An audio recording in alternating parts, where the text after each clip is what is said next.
नमस्कार साथियों। आज की क्लास में RRB nursing superintendent exam special practice test 8 solve करेंगे। Question number 1।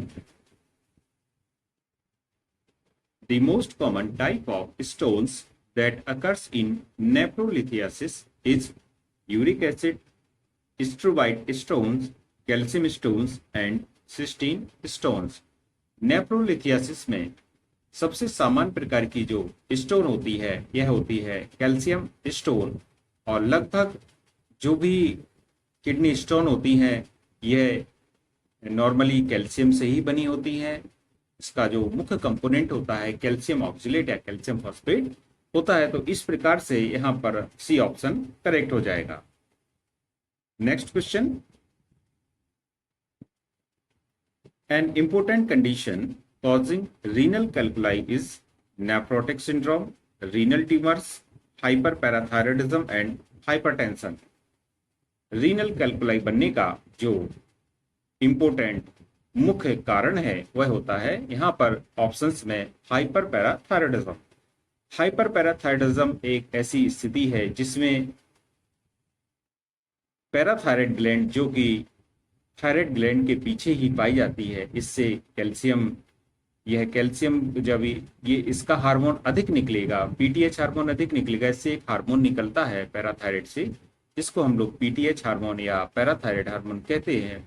ये हार्मोन जब अधिक निकलेगा तो हमारे बॉडी में कैल्शियम का लेवल बढ़ जाता है, जिससे कि स्टोन होने की संभावना, कैल्शियम स्टोन होने की संभावना हो जाती है। तो इस प्रकार से यहाँ पर सी ऑप्शन करेक्ट हो जाएगा। Next question, question number 3। Immediate side effect of blood transfusion is increased urine output, decreased urine output, anaphylactic shock, reduced skin turgor. Blood transfusion का जो इमीडिएट साइड इफेक्ट होता है वह यहाँ पर होगा, करेक्ट आंसर है anaphylactic shock.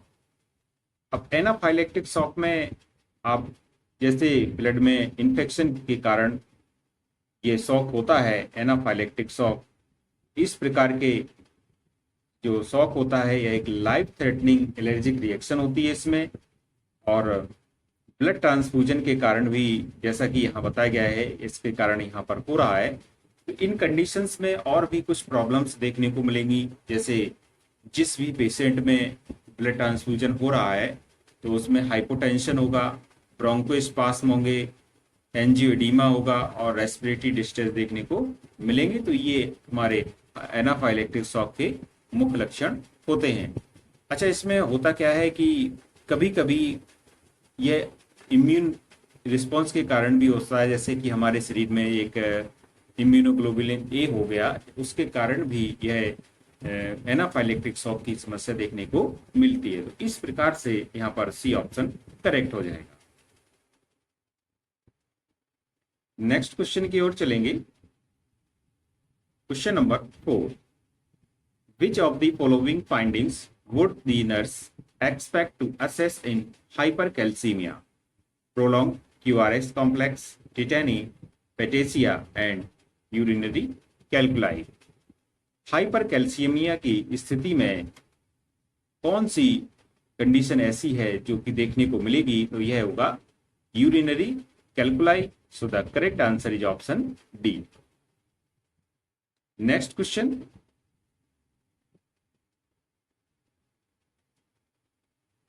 Which of the following conditions is related to the development of renal calculi? Pancreatitis, fractured femur, gout, disc disease. इनमें से ऐसा कौन सा फैक्टर है जो रीनल कैल्कुलाई के डेवलपमेंट में, विकास में सहायक होता है या उसका कारण बन सकता है? तो यह है गाउट। अच्छा, गाउट में होता क्या है कि गाउट एक मेटाबॉलिक डिसऑर्डर है। होता क्या है कि इसमें यूरिक एसिड के क्रिस्टल्स या यूरिक एसिड का ब्लड में लेवल बढ़ जाता है, जिसको कि हम लोग हाइपर यूरिसीमिया भी बोलते हैं। और यूरिक एसिड एक वेस्ट प्रोडक्ट है, एक वर्ज्य पदार्थ है, जिसको कि किडनी के द्वारा नॉर्मली यह बाहर निकल जाता है। जब यह बाहर नहीं निकल पाता है या इसकी मात्रा हमारे शरीर में अधिक हो जाती है, बहुत अधिक हो जाती है, तो इसके क्रिस्टल्स बन जाते हैं। और ये क्रिस्टल्स जाकर के जॉइंट्स में जमा हो जाते हैं, एक्यूमुलेट हो जाते हैं, जो कि आर्थराइटिस का कारण, गाउटी आर्थराइटिस का कारण बनते हैं। तो अब यहाँ पर रीनल कैल्कुलाई का जो कारण है वो यहाँ पर हो जाएगा गाउट, क्योंकि गाउट से यूरिक एसिड के क्रिस्टल जमा होंगे और यूरिक एसिड स्टोन्स में परिवर्तित हो जाती है। तो इस प्रकार से यहाँ पर सी ऑप्शन करेक्ट है। Next, when providing discharge teaching for a client with uric acid calculi, the nurse should include an instruction to avoid which diet: low calcium, low oxalate, high oxalate and high purine। एक ऐसा मरीज है जिसको कि uric acid की stone है, uric acid की पथरी वाले रोगी को जब डिस्चार्ज करते हैं तो नर्स उसको कुछ चीजें बताती है, कुछ पॉइंट्स उसको डिस्कस करती है कि आपको किस प्रकार के खाने से बचना चाहिए, वही यहाँ पर पूछा गया है। तो जिस प्रकार के खाने से बचना चाहिए इस पेशेंट को जिसको कि यूरिक एसिड स्टोन हो, कैल्कुलाई हो, वह होता है हाई प्यूरिन। अच्छा, हाई प्यूरिन ऐसा क्यों होता है? तो क्योंकि जो प्यूरिन डाइट में क्या होता है कि ज़्यादा प्यूरिन डाइट लेने से ज़्यादा यूरिक एसिड बनेगा। जब ज़्यादा यूरिक एसिड बनेगा तो ये कहीं ना कहीं ये किडनी की समस्या को और गंभीर बना सकता है। किडनी की समस्या को कम, किडनी स्टोन की समस्या को कम नहीं करेगा बल्कि ये गंभीर बना सकता है। तो इस प्रकार से यहाँ पर ऑप्शन डी सही होगा, क्योंकि यहाँ पर जो दिया गया है हाई प्यूरिन, अभी बताया गया है कि हाई प्यूरिन की डाइट से यूरिक एसिड का लेवल बढ़ जाएगा और जिससे कि यूरिक एसिड स्टोन होने की संभावना और भी बढ़ सकती है। Next question, question number 7। The clinical features of kala azar include irregular fever, anaemia, splenomegaly, jaundice, vomiting, diarrhoea, cough, haemoptysis, paralysis and headache. Kala azar, kala azar हमारे देश में इसको national vector borne disease control programme के अंतर्गत जो 6 बीमारियां रखी गई हैं उसमें यह भी एक बीमारी है। और काला जार एक वेक्टर बॉर्न डिजीज है जो कि सैंड फ्लाई से फैलती है और इसका जो कीटाणु होता है, पैथोजन होता है, जो बीमारी का कारण बनता है वह है लीशमानिया डोनोवानी। तो लीशमानिया डोनोवानी कारण होता है, इसलिए इसको हम लोग लीशमानियासिस भी कहते हैं। और जहाँ दलदली क्षेत्र हैं, नमी अधिक रहती है, वहां पर इसकी संभावना, इस प्रकार की फीवर की संभावना अधिक रहती है। तो जब किसी भी व्यक्ति को फीवर आएगा, किसी पेशेंट को फीवर आएगा तो उसमें कुछ मुख्य लक्षण देखने को मिलेंगे। तो ये लक्षण होते हैं इरेगुलर फीवर, अनियमित बुखार होगा, खून की कमी हो जाएगी मीन्स एनीमिया हो जाएगा, और स्प्लेनोमेगैली मीन्स स्प्लीन का बढ़ना इसमें शामिल होता है। तो इस प्रकार से यहाँ पर ऑप्शन ए यहाँ पर सही होगा। Next question, next question, which drug will anticipate a nurse to be prescribed by a physician to a child with frequent blood transfusion? ऐसा बच्चा जिसको बार बार ब्लड ट्रांसफ्यूजन किया जाता है तो नर्स कौन से दवा की अपेक्षा करेगी कि फिजिशियन ऐसी दवा को लिखना चाहिए? तो होता क्या है कि पहला ऑप्शन आयरन है, विटामिन सी है, डेफ्रॉक्सामिन है एंड हेपेरिन है। जब बार बार ट्रांसफ्यूजन होगा, ब्लड ट्रांसफ्यूजन होगा तो इससे आयरन ओवरलोड हो जाएगा। तो डेफ्रॉक्सामिन एक आयरन चिलेटिंग एजेंट होता है और बार बार होने वाले जो ब्लड ट्रांसफ्यूजन से आयरन ओवरलोड की समस्या को बचाता है, ओवरलोड की समस्या को कम करता है। तो इस प्रकार से यहाँ पर ऑप्शन सी सही हो जाएगा, deferoxamine. Next,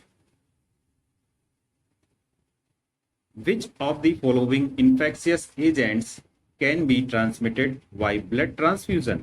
Hepatitis, HIV, plasmodium, all of the above। यहाँ पर कौन कौन से ऐसे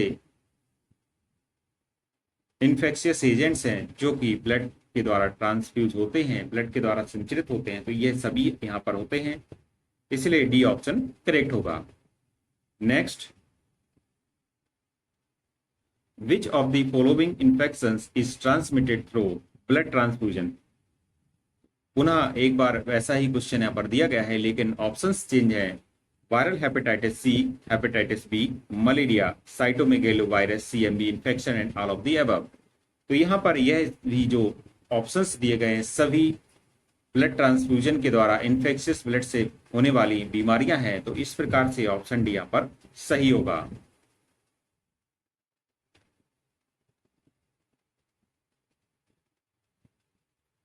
नेक्स्ट क्वेश्चन की ओर चलेंगे। आज का नेक्स्ट और लास्ट क्वेश्चन है ये। A patient receiving a transfusion of packed RBC began to vomit. Patient's BP drops from 125 divided by 78 to 90 by 50 mm Hg. The temperature rises from 99.2 degree Fahrenheit to 100.8 degree Fahrenheit. This indicates which complication of blood transfusion: septicaemia, hyperkalaemia, circulatory overload, delayed transfusion reaction.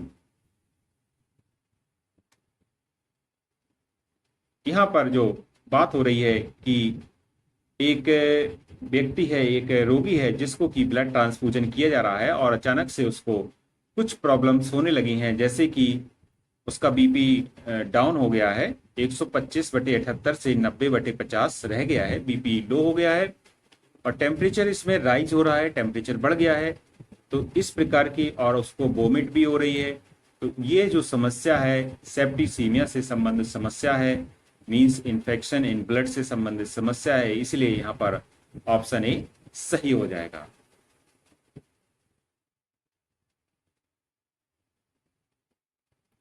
Septicemia is a serious, life-threatening medical condition characterized by presence of pathogenic bacteria or other microorganisms and their toxins in the blood. It is often referred to as blood poisoning and can lead to sepsis. इस प्रकार से correct answer है option A septicaemia.